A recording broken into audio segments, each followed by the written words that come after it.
umunyeshuri w'imyaka 17 wiga mu mwaka wa gatatu w'amashuri yisumbuye mu rwunge rw'amashuri rwa Gasaka mu karere ka Nyamagabe.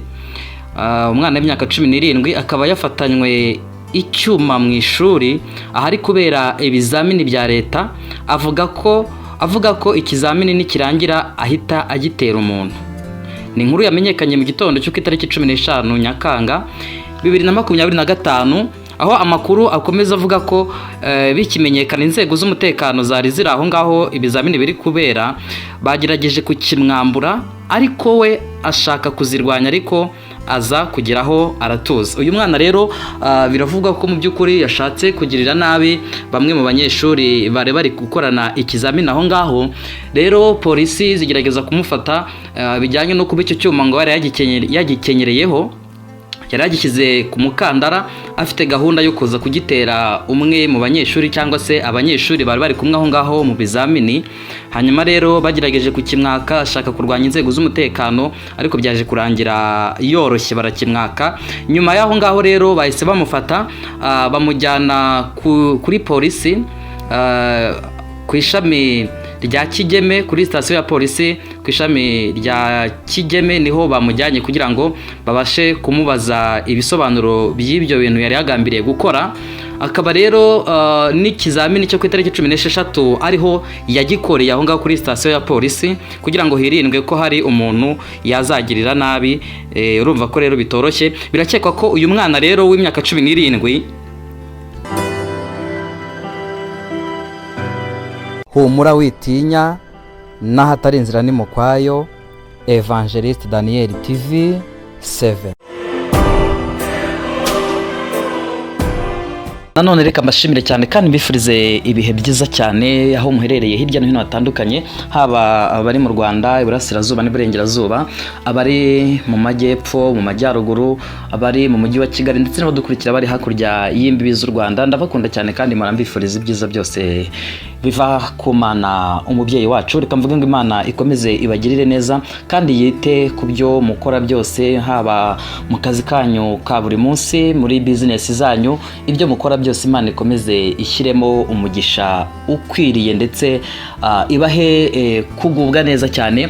Mboneyeho no kwihanganisha abatameze neza, abagize ibyago bakabura inshuti ndetse n'abavandimwe. Reka mbabwire ngo mugire gukomera kandi mugire kwihangana. Mu isi niko bigenda, duhura n'ibibazo n'intambara mu buryo butandukanye, ariko kandi nanone Imana niyo mugenga wa byose kandi niyo igenda iduha kwishima. Hanyuma muri kumwe na Dani nk'ibisanzwe, reka ngusabe wowe ubanye natwe bwa mbere ukore subscribe kugira ngo ibintu byose birusheho kugenda neza, kandi wowe ufata umwanya wawe ugakurikirana inkuru n'ibiganiro byacu ugakoresha internet yawe. Reka mvuge ngo Imana iguhe umugisha kandi mukomeze mubane natwe uko bukeye nuko bwije. Imana ibaho umugisha. Hanyuma inkuru nje kubagezaho muri uyu mwanya, murabizi ko abanyeshuri bari mu bizamini bisoza umwaka, haba abiga primaire umwaka wa gatandatu, abari mu cyiciro rusange tronc-commun, ndetse n'abasoza amashuri yisumbuye bakorera diplome. Abo bose bakaba bari mu bizamini kugira ngo babashe gusoza umwaka.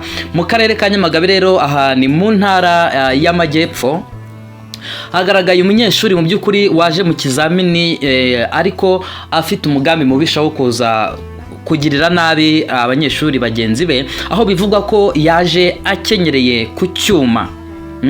Murumva ko ibintu bitoroshye habe na gatoya. Uwo munyeshuri rero yaje gukora ikizamini cya leta, hanyuma aza atwaye icyuma yagikenyereyeho kugira ngo aze kugitera abanyeshuri. Biravuga ko uyu munyeshuri afite imyaka 17, akaba yiga mu mwaka wa gatatu w'amashuri yisumbuye, akaba yigaga mu rwunge rw'amashuri rwa Gasaka mu karere ka Nyamagabe. Yafatanwe icyuma ku ishuri ahari kubera ibizamini bya leta, avuga ko ikizamini nikirangira araza guhita atera umuntu icyuma.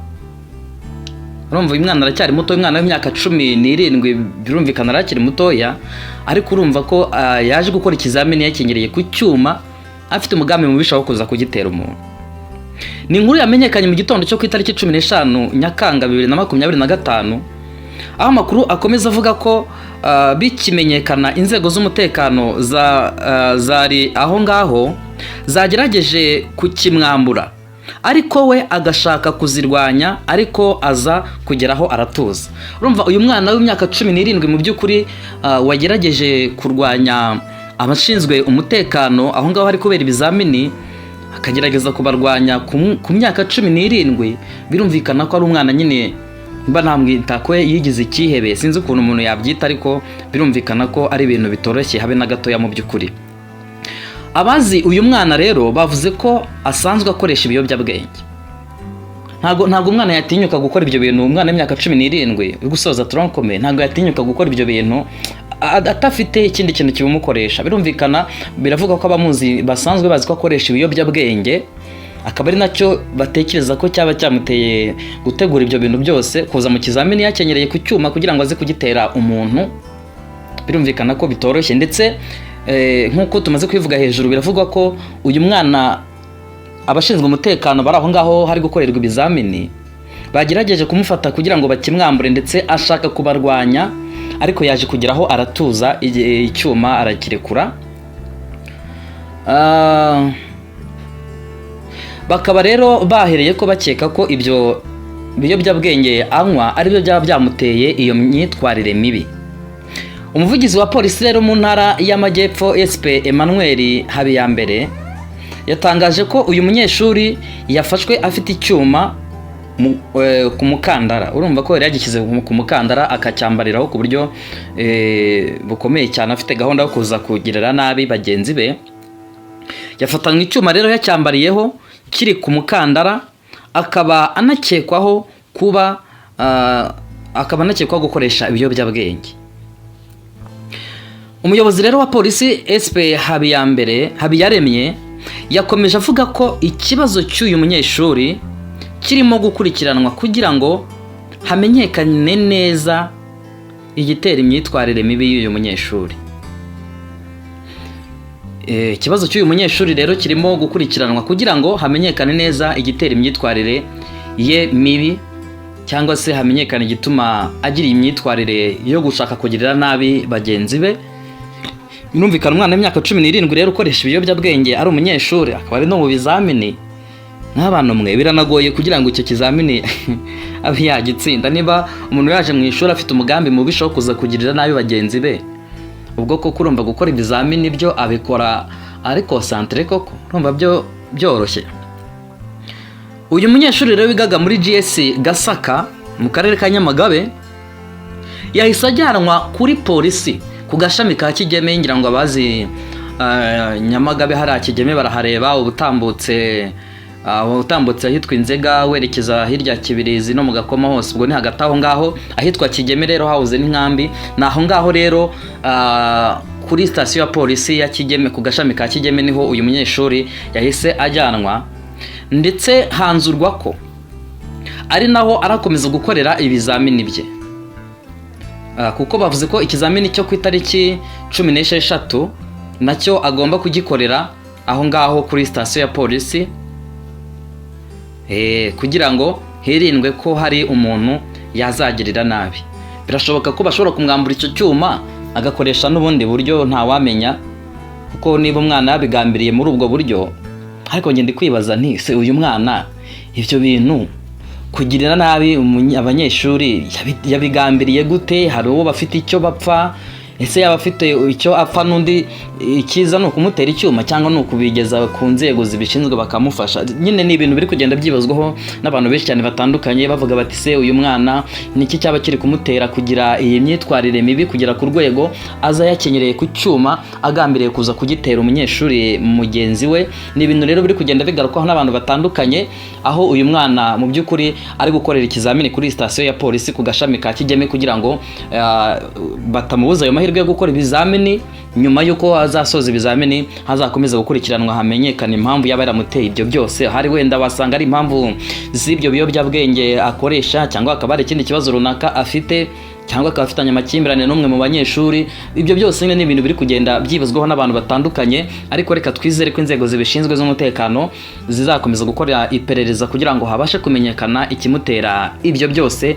Birumvikana ashobora no kutagitera umunyeshuri akagitera umurezi we, nabyo birashoboka, avuga ati n'ubundi ikigo nyivuyeho, ibintu nk'ibyo ngibyo. ngira ngo umuyobozi